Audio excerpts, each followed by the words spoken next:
ഭരണസമിതിയുടെ അധികാരാവകാശങ്ങളെ പറ്റിയാണ് നമ്മൾ ചർച്ച ചെയ്തുകൊണ്ടിരുന്നത് കഴിഞ്ഞ വീഡിയോയിൽ. അപ്പോൾ അതിനെക്കുറിച്ച് തന്നെ ചിലർ അഭ്യർത്ഥിച്ചനുസരിച്ച് ഒന്ന് രണ്ട് കാര്യങ്ങൾ കൂടെ നിങ്ങൾക്ക് തന്നെ അത് വായിച്ചാൽ മനസ്സിലാകാവുന്ന കാര്യങ്ങൾ മാത്രമേ ഉള്ളൂ.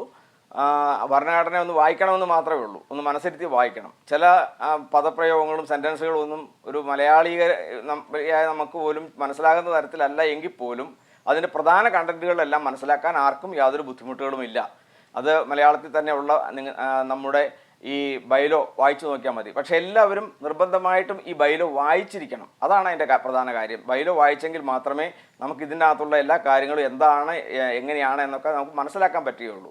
പിന്നെ ഈ അടുത്ത കാലത്തായി കണ്ടുവരുന്ന ഒരു പ്രധാന സവിശേഷത എന്ന് പറയുന്നത്, ഈ ഭരണസമിതിയുടെ യോഗം കൂടുന്ന സമയത്ത് ഇവർക്കൊരു എക്സിക്യൂട്ടീവ് കമ്മിറ്റിയിലെ ആൾക്കാർക്ക് ഒരു വെച്ചുകെട്ടുണ്ട്. എന്ന് വെച്ച് കഴിഞ്ഞാൽ അവിടെ ഒരു കാര്യങ്ങൾ വേണ്ടതുപോലെ ചർച്ച ചെയ്യരുത്. അതിനു വേണ്ടിയിട്ട് എന്ത് ചെയ്യും ഇവർ ആ ദിവസം അല്ലെങ്കിൽ ഈ എക്സിക്യൂട്ടീവ് അല്ലെങ്കിൽ ഭരണസമിതിയുടെ യോഗം കൂടുന്ന സമയത്ത് ഇവരൊരു വലിയ പ്രസംഗവും അല്ലെങ്കിൽ ഒരു പാട്ടും പ്രാർത്ഥനയും സങ്കീർത്തനം വായനയും ഇതുപോലെയുള്ള കുറേ ഇൻഡാസുകളെല്ലാം കൂടെ ഇറക്കി വെറുതെ സമയം കളയും. അപ്പോൾ ഇങ്ങനെ ഒരു സംവിധാനം ഇവർക്ക് തുടർച്ചയായി നടത്തുന്ന ഒരു പ്രവണതയുണ്ട്. അതിൻ്റെ കാരണം എന്താണെന്ന് ചോദിച്ചാൽ അവിടെ കൂടുതൽ കാര്യങ്ങൾ ചർച്ച ചെയ്യരുത്, ഈ സത്യങ്ങളൊന്നും ജനങ്ങൾ അറിയരുത്, നിങ്ങളുടെ അധികാരാവകാശങ്ങൾ ജനങ്ങൾ അറിയരുത്, അവർക്കിത് കൊണ്ടു നടക്കണം. ഇത് മാത്രമാണ് അവരുടെ ലക്ഷ്യം. അതിനു വേണ്ടിയിട്ടാണ് അവർ ഈ പരിപാടികൾ മുഴുവൻ ചെയ്യുന്നത്. അപ്പോൾ അതുകൊണ്ട് ഇനിയിപ്പോൾ നിങ്ങളെ സുവിശേഷീകരിക്കാനോ ഇവരുടെ സുവിശേഷം കേൾക്കണം എന്നുള്ള താല്പര്യം ഉണ്ടെങ്കിലോ ഒക്കെ വേറൊരു ദിവസം ക്രമീകരിച്ച് അതിനു വേണ്ടിയിട്ട് വേറൊരു ദിവസം ക്രമീകരിക്കുക, അവരെ വിളിക്കുക, അവരോട് സുവിശേഷം പറയുകയോ നിങ്ങൾ പാട്ട് പാടുകയോ കൈ കൊട്ടുകയോ 24 മണിക്കൂറോ അല്ലെങ്കിൽ 365 ദിവസമോ ഉപവാസമോ പ്രാർത്ഥനയൊക്കെ ആയിട്ടിരുന്നു, അതൊന്നും കുഴപ്പമില്ല. പക്ഷേ ഭരണനിർവഹണമായിട്ടുള്ള കാര്യങ്ങൾക്ക് വേണ്ടിയിട്ട് എപ്പോൾ കൂടുന്നോ അതെല്ലാം ഒരു പ്രാർത്ഥിച്ച് ആരംഭിച്ച് അപ്പം തന്നെ കാര്യങ്ങളിലേക്ക് കടന്ന് അതിനാണ് തീരുമാനം ഉണ്ടാക്കേണ്ടത്. അല്ലാതെ നിങ്ങളുടെ പ്രാർത്ഥനയും പ്രസംഗം കേൾക്കാനല്ല അവിടെ ആരും വരുന്നത്. അപ്പോൾ ആ കാര്യങ്ങൾ വളരെ പ്രത്യേകം ശ്രദ്ധിക്കുക. ഇവരുടെ ഒരു രീതിയാണ് എന്ന് വെച്ച് കഴിഞ്ഞാൽ ഈ യാഥാർത്ഥ്യത്തിലേക്കും സത്യത്തിലേക്കും ജനങ്ങൾ കടന്നു വരാതിരിക്കാനും മറ്റുള്ളവർ ഈ കാര്യങ്ങളൊന്നും അറിയാതിരിക്കാനും വേണ്ടി ചെയ്യുന്ന ഇവരുടെ ഓരോ സൂത്രങ്ങൾ മാത്രമാണത്. അതുകൊണ്ട് ഇനിയെങ്കിലും ബോർഡ് യോഗത്തിൽപ്പെട്ട ആളുകൾ അക്കാര്യങ്ങൾ വളരെ ശ്രദ്ധിക്കണം. ഇനി വേറൊരു കാര്യമുള്ളത്, ഈ ഭരണസമിതിയുടെ യോഗം 3 മാസത്തിലൊരിക്കൽ കൂടണമെന്നാണ് നമ്മുടെ ബൈലോയിലുള്ളത്.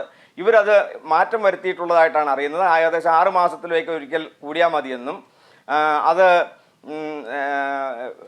പ്രായോഗിക ബുദ്ധിമുട്ട് കൊണ്ടാണെന്നും ഒക്കെ പറയുന്നുണ്ട്. അതിൻ്റെ പ്രായോഗിക ബുദ്ധിമുട്ടെന്ന് പറയുന്നത് ഇവർക്കോട് ചോദിക്കുന്ന ചോദ്യങ്ങൾക്ക് ഉത്തരം കൊടുക്കാൻ ഇവർക്കില്ല എന്നുള്ളതാണ് അതിൻ്റെ പ്രധാനപ്പെട്ട കാര്യം. അങ്ങനെയൊന്നും യാതൊരു നിബന്ധനയും ഈ പറയുന്ന ബൈലോയിലില്ല. അത് തന്നെയല്ല, നിലവിൽ എഴുതപ്പെട്ട ബൈലോയിൽ ഒരു ഭേദഗതി വരുത്തണമെങ്കിൽ അതിന് പ്രത്യേകമായി ജനറൽ ബോഡി വിളിക്കേണ്ടതുണ്ട്. ജനറൽ ബോഡിയാലല്ലാതെ ഒരു ഭേദഗതിയും ഭരണഘടനാ ഭേദഗതിയും ബൈലോ ഭേദഗതിയും ഉണ്ടാകുന്ന പ്രശ്നമേ ഉദിക്കുന്നില്ല. അങ്ങനെ ഭരണഘടന ഭേദഗതി ചെയ്തതായിട്ട് ഇന്ന് വരെ എനിക്കൊരറിവ് കിട്ടിയിട്ടില്ല. നിങ്ങൾക്ക് ആർക്കെങ്കിലും ഉണ്ടെങ്കിൽ എന്നെ അറിയിച്ചാൽ ഞാനത് നോക്കുന്നതായിരിക്കും. ഭരണഘടനാ ഭേദഗതിക്ക് പ്രത്യേക വകുപ്പുണ്ട്. ആ ഭരണഘടനാ ഭേദഗതിയുടെ വകുപ്പ് ഏറ്റവും അവസാന ഭാഗങ്ങളിൽ രേഖപ്പെടുത്തിയിട്ടുണ്ട്. ആ ഭരണഘടനാ ഭേദഗതി എന്ന് പറയുന്നത് ജനറൽ ബോഡിയാൽ മാത്രമേ നടക്കുകയുള്ളൂ. അതിന് ഭരണഘടന ഭേദഗതി ചെയ്യണമെങ്കിൽ ജനറൽ ബോഡിയിൽ ഇത്ര % ആളുകൾ ഉണ്ടായിരിക്കണം എന്നിത്യാദി നിയമങ്ങളെല്ലാം വളരെ കൃത്യമായി അതിൽ വിവരിക്കുന്നുണ്ട്. അപ്പോൾ അതുകൊണ്ട് നമ്മൾ ആ കാര്യങ്ങളിലേക്കൊന്നും പോകേണ്ട ആവശ്യമില്ല. നിലവിൽ ഇവർ മാറ്റിയിരിക്കുന്ന ഈ പറയുന്ന ഡേറ്റുകളും കാര്യങ്ങളും ഒക്കെ ശരിയായ രീതിയിലുള്ളതല്ല, അത് ബൈലോ പ്രകാരമുള്ളതല്ല, അത് അവരുടെ തോന്നിവാസം മാറ്റിയതാണെന്നുള്ള സത്യം നിങ്ങൾ അറിയുക. പ്രധാനമായിട്ടും ഈ പറയുന്ന കാര്യങ്ങളിലേക്ക് നിങ്ങൾ ചെല്ലുമ്പോൾ, നിങ്ങളുടെ ഭരണസമിതിയുടെ യോഗത്തിലേക്ക് ചെല്ലുമ്പോൾ നിങ്ങളാണ് അതിൻ്റെ കാര്യങ്ങൾ തീരുമാനിക്കുന്നത്. ആ കാര്യങ്ങൾ തീരുമാനിച്ചതിന് ശേഷം അതവിടെ ഒരു മിനിറ്റ്സിലാക്കി വെച്ചിട്ട് അത് കൃത്യമായി ആ തീരുമാനങ്ങൾ നടപ്പാക്കി എന്ന് അല്ലെങ്കിൽ അത് തീരുമാനിച്ചു ആ കാര്യങ്ങൾ അവരെ ഏൽപ്പിച്ചതിന് ശേഷം മാത്രമേ നിങ്ങൾ പിരിഞ്ഞു പോകാവുള്ളൂ. കാരണം നിങ്ങളെടുത്ത തീരുമാനമാണ് ഈ ഭരണസമിതിയുടെ തീരുമാനം. അല്ല നിങ്ങൾ അഭിപ്രായം പറഞ്ഞിട്ട് പോയിട്ട് കൗൺസിൽ കൂടി തീരുമാനിക്കുന്നതല്ല തീരുമാനം. കൗൺസിൽ കൂടി തീരുമാനിക്കുന്ന കൗൺസിലിൻ്റെ തീരുമാനം അത് വേറെയാണ്. അതെന്നുള്ള കാര്യം നിങ്ങൾ പ്രത്യേകം ഓർമ്മിക്കുക. കൂടാതെ ഒരിക്കലും നിങ്ങൾ കൗൺസിലിനെ ഏൽപ്പിക്കേണ്ട കാര്യമില്ല. കാരണം കൗൺസിലിനെ കൈകാര്യം ചെയ്യേണ്ട സമിതിയാണ് ഭരണസമിതി. അതുകൊണ്ട് ഞാൻ അതിൻ്റെ ബാക്കി കുറച്ച് ഭാഗങ്ങൾ കൂടെ നിങ്ങളെ ശ്രദ്ധയിലേക്ക് വേണ്ടിയിട്ട് വായിച്ച് കേൾപ്പിക്കുകയാണ്. ഏറ്റവും പ്രധാനമായിട്ട് നമ്മൾ ഇന്നലെ പറഞ്ഞതുപോലെ ഭരണസമിതിയുടെ അധികാരത്തിൽ ഏറ്റവും പ്രധാനപ്പെട്ട അധികാരമാണ് ഭരണസമിതിക്ക് ആവശ്യമെങ്കിൽ എക്സിക്യൂട്ടീവ് കമ്മിറ്റിയുടെ ഏതൊരു തീരുമാനവും റദ്ദ് ചെയ്യാൻ അധികാരം ഉണ്ടായിരിക്കുന്നതായിരിക്കും. വളരെ കൃത്യമായി ശ്രദ്ധിക്കുക. ഭരണസമിതിക്ക് എക്സിക്യൂട്ടീവ് കമ്മിറ്റിയുടെ ഏതൊരു തീരുമാനവും റദ്ദ് ചെയ്യാൻ അധികാരമുണ്ടായിരിക്കുന്നതായിരിക്കും. ഇവിടെ ഓർക്കുക, ഏറ്റവും പരമപ്രധാനമായിട്ടുള്ള അധികാരം എന്ന് പറയുന്നത് ജനങ്ങൾക്കാണ്. ജനാധിപത്യ വ്യവസ്ഥ തുടരുന്ന ഈ ഭാരതത്തിൽ നമുക്കാണ് അതിനുള്ള അവകാശം. അത് ജനറൽ ബോഡിക്കാണ്. ജനറൽ ബോഡിയാണ് ഇതിൻ്റെ പരമാധികാര സമിതി. അതുപോലെ തന്നെ അവരാൽ തിരഞ്ഞെടുക്കപ്പെടുന്നവരാണ് ഇത് ഭരിക്കപ്പെടേണ്ടത്. നമ്മുടെ ഇന്ത്യ ഗവൺമെൻറ് നടക്കുന്നത് പോലെ ഇത് ഇന്ത്യ ഗവൺമെൻറ് അല്ലെങ്കിൽ നമ്മുടെ ഇന്ത്യ ഒരു നമ്മുടെ ജനാധിപത്യ സംസ്ഥാനമായാൽ ഇതിൻ്റെ എല്ലാ നിയമാവലികളും കാര്യങ്ങളും എല്ലാം ജനാധിപത്യ വ്യവസ്ഥയിൽ തന്നെയാണ് രൂപം കൊടുത്തിട്ടുള്ളത്. അങ്ങനെ തന്നെയാണ് ഇവിടെ നടക്കുകയുമുള്ളൂ. അപ്പോൾ അതുകൊണ്ട് ജനങ്ങളാണ് പരമപ്രധാനമായിട്ടുള്ള ഒന്നാം സ്ഥാനികൾ. അത് കഴിഞ്ഞാൽ ഇവിടെ ഏറ്റവും അധികാരമുള്ള ആളുകൾ എന്ന് പറയുന്നത് ഭരണസമിതിക്കാണ്. ഈ ഭരണസമിതി അല്ലെങ്കിൽ വകുപ്പ് തലവന്മാരുടെ ഭരണസമിതി അവർക്കാണ് ഉള്ളത്. ഈ അധികാരം ഉണ്ട് എന്നിവർക്ക് അറിയാവുന്നത് കൊണ്ടാണ് ഈ ഭരണസമിതിയിലേക്ക് തിരഞ്ഞെടുക്കപ്പെടുന്നവർ ആരൊക്കെ ആയിരിക്കണം എന്നൊക്കെ ഇവരൊരു പ്രത്യേക സർക്കുലർ ഇറക്കി അവർക്ക് ഇഷ്ടപ്പെട്ട ആളുകളെ മാത്രം വെച്ചുകൊണ്ടുള്ള നമ്പറുകളൊക്കെ ഉണ്ടാക്കിയിരിക്കുന്നത്. ഇതൊന്നും സ്വീകാര്യമല്ല. കാരണം ഇതൊന്നും അമെൻഡ് ചെയ്യപ്പെട്ടിട്ടുള്ളതല്ല. മാത്രമല്ല ഇത് ഫെല്ലോഷിപ്പിൻ്റെ കാര്യമാണ്, സഭയുടെ കാര്യമല്ല. അപ്പോൾ അതുകൊണ്ട് സഭയുടെ പാസ്റ്ററാണോ ശുശ്രൂഷകനാണോ മറ്റാണോ മറിച്ചാണോ എന്നൊന്നും അല്ല ഇവിടുത്തെ വിഷയം. ഫെല്ലോഷിപ്പിൻ്റെ അംഗങ്ങൾ ഉൾപ്പെടുന്ന ആ ഗ്രൂപ്പ് അവരെ തീരുമാനിക്കുന്നതാണ് അതിനകത്ത് പ്രധാന കാര്യം. അല്ലാതെ ഇവർക്ക് അമെൻമെൻറ്റ് നടത്താത്തിടത്തോളം കാലം യാതൊരു കാരണവശാലും ഈ കാര്യങ്ങൾ അംഗീകരിക്കുവാൻ പാടില്ലാത്തതാകുന്നു. ഇനി അടുത്ത പ്രധാന കാര്യങ്ങളിലേക്ക് നമ്മൾ വരികയാണ്. ഈ പറഞ്ഞിട്ടുള്ള ഈ ഭരണസമിതിക്ക് ആവശ്യമെങ്കിൽ എക്സിക്യൂട്ടീവ് കമ്മിറ്റിയുടെ ഏതൊരു തീരുമാനവും റദ്ദ് ചെയ്യാൻ അധികാരമുണ്ടായിരിക്കുന്നതായിരിക്കും എന്ന് പറയുന്നത് 21 അതിൽ 3 അതിൽ ബി എന്ന് പറയുന്ന കണ്ണികയിലാണ്. ഇനി മറ്റൊരു പ്രധാന കാര്യം എന്ന് പറയുന്നത് വരവ് ചെലവ് മതിപ്പുകളും ബജറ്റുകൾ അനുബന്ധ വരവ് ചെലവ് മതിപ്പുകളും തയ്യാറാക്കുവാനും കൈക്കൊള്ളുവാനും എക്സിക്യൂട്ടീവ് കമ്മിറ്റിക്ക് മാർഗനിർദ്ദേശം നൽകുവാനും ഉള്ള അധികാരം ഈ പറയുന്ന ഭരണസമിതിക്കാണ്. അത് ഈ പറയുന്ന 21(3) അതിൽ സിയിൽ തന്നെ 4-ാമത്തെ സിക്ക് 9 പിരിവുകളുണ്ട്. ആ സിയിൽ 6-ാമത്തേതാണ് ഈ പറയുന്ന കാര്യം എഴുതി ചേർത്തിട്ടുള്ളത്. അപ്പോൾ അങ്ങനെ ധാരാളം അധികാരങ്ങൾ ഈ ഭരണസമിതിക്കുണ്ട്. ഇതെല്ലാം നിങ്ങളിൽ നിന്ന് മറച്ചു വച്ചിരിക്കുകയാണ്. മാത്രമല്ല ഈ ഭരണസമിതി എപ്പോൾ വേണമെങ്കിലും കൂടാം. ഈ 3 മാസം എന്നുള്ളത് നിർബന്ധമായി കൂടേണ്ട ഒരു കാര്യമാണ്. 3 മാസത്തിൽ കവിയാൻ പാടില്ല. 3 മാസത്തിലൊരിക്കൽ നിർബന്ധമായും കൂടിയിരിക്കണം. കൂടാതെ ഇത് ഏത് സമയത്തും കൂടാം, എപ്പോൾ വേണമെങ്കിലും കൂടാം. കാരണം ഇതിനൊരു പരിധിയൊന്നുമില്ല. ഇത്ര തവണ കൂടാവോളൊന്നും. എപ്പോൾ ആവശ്യമുണ്ടോ അപ്പോൾ കൂടാം. കാരണം എക്സിക്യൂട്ടീവ് കമ്മിറ്റിയെ നിയന്ത്രിക്കുന്നത് ഈ ഭരണസമിതിയാണ്. അതുകൊണ്ട് എപ്പോൾ വേണമെങ്കിലും കൂടാം. ഇതിൻ്റെ ബാക്കിയുള്ള കുറച്ച് ഭാഗങ്ങൾ കൂടെ ഞാൻ വായിച്ച് കേൾപ്പിക്കുമ്പോൾ നിങ്ങൾക്ക് ആ കാര്യം ക്ലിയർ ആവും. ഭരണസമിതിക്കുള്ള വിശേഷ അധികാരങ്ങളെ സംബന്ധിച്ച് പ്രതിപാദിക്കുന്ന ഭരണസമിതിയുടെ നടപടിക്രമം എന്ന് പറയുന്ന ഒരു ഭാഗമുണ്ട്. ആ ഭാഗം മാത്രം ഞാൻ ജസ്റ്റ് ഒന്ന് വായിച്ച് കേൾപ്പിക്കുകയാണ്. എല്ലാവരും വളരെ ശ്രദ്ധയോടെ കേട്ടിരിക്കുക. ഭരണസമിതിയുടെ നടപടിക്രമം.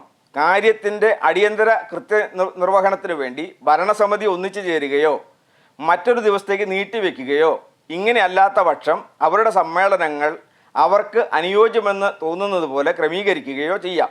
ഫെല്ലോഷിപ്പിൻ്റെ ജനറൽ സെക്രട്ടറി ഏത് സമയത്തും ഭരണസമിതിയിലെ 3 അംഗങ്ങൾ എഴുതി നൽകുന്ന അപേക്ഷയിന്മേലും ജനറൽ സെക്രട്ടറിക്ക് ഭരണസമിതിയുടെ ഒരു യോഗം വിളിച്ചു കൂട്ടാം.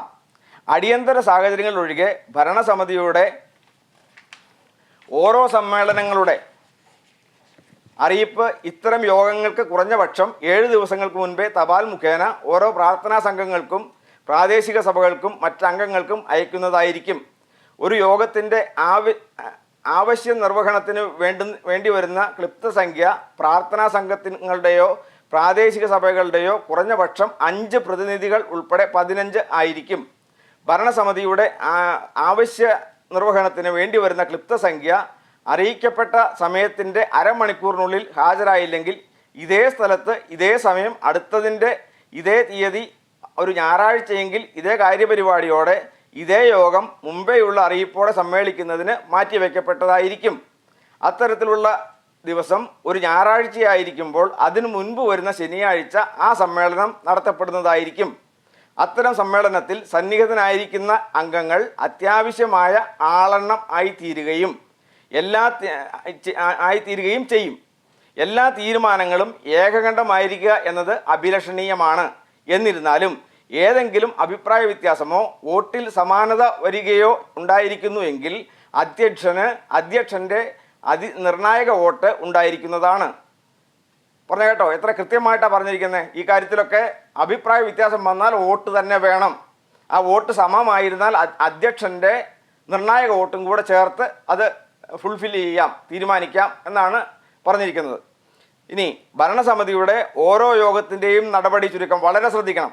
ഭരണസമിതിയുടെ ഓരോ യോഗത്തിൻ്റെയും നടപടി ചുരുക്കം ഇതേ സമ്മേളനത്തിലോ അല്ലെങ്കിൽ അടുത്ത സമ്മേളനത്തിലോ വായിക്കപ്പെടേണ്ടതും ഭേദഗതിയോടെയോ അല്ലാതെയോ സ്ഥിരീകരിക്കപ്പെടേണ്ടതുമാണ്. ഞാൻ പറയട്ടെ, എന്തിനാണ് ഇത് അടുത്ത ഇതിലേക്ക് പോകുന്നത്? അന്ന് തന്നെ ഇത് എന്താണെങ്കിലും മിനിറ്റ്സിൽ എഴുതി വായിച്ച് കേൾപ്പിക്കണമല്ലോ. അപ്പം മിനിറ്റ്സിൽ എഴുതി വായിച്ച് കേൾപ്പിക്കുന്ന മുറയ്ക്ക് വീണ്ടും ഒരു ചർച്ചയുടെ ആവശ്യമില്ലാത്ത കാര്യങ്ങളാണെങ്കിൽ ആ അടുത്തതിലേക്ക് പോകേണ്ടതില്ല. അന്ന് തന്നെ നിങ്ങൾക്ക് ഒപ്പിട്ട് പിരിയാവുന്നതേ ഉള്ളൂ. അപ്പോൾ അത് നിങ്ങൾ വളരെ ശ്രദ്ധിക്കണം ആ കാര്യം ഇനി മുതൽ. അടുത്തത്, ഭരണസമിതിയുടെ അധ്യക്ഷൻ ഫെലോഷിപ്പിൻ്റെ ഡയറക്ടറോ അദ്ദേഹത്തിൻ്റെ അസാന്നിധ്യത്തിൽ അസിസ്റ്റൻ്റ് ഡയറക്ടറോ ആയിരിക്കുകയും അദ്ദേഹം ഭരണസമിതിയുടെ ഓരോ യോഗത്തിൻ്റെ മേലും തലവനായിരിക്കുകയും ചെയ്യുന്നതായിരിക്കും. അധ്യക്ഷൻ്റെ അഭാവത്തിൽ ഭരണസമിതിക്ക് അസിസ്റ്റൻ്റ് ഡയറക്ടർ, ജനറൽ സെക്രട്ടറി, ഖജാൻജി എന്നിവരിൽ നിന്നും ഒരു തലവനെ തിരഞ്ഞെടുക്കുന്നതായിരിക്കും. വകുപ്പ് തലവന്മാരുടെ ഭരണസമിതി നിയമാനുസരണം ഒന്നിനു പിറകെ ഒന്നായി വരുന്ന 3 മാസങ്ങളിൽ കുറഞ്ഞ പക്ഷം ഒരു പ്രാവശ്യമെങ്കിലും ആവശ്യമായി വരുമ്പോഴൊക്കെ സമ്മേളിച്ചിരിക്കണം. കേട്ടോ, കുറഞ്ഞത് 3 മാസത്തിൽ ഒരിക്കൽ കൂടിയിരിക്കണം. പിന്നെ എപ്പോഴൊക്കെ ആവശ്യമുണ്ടോ അപ്പോഴൊക്കെ കൂടിയിരിക്കണം.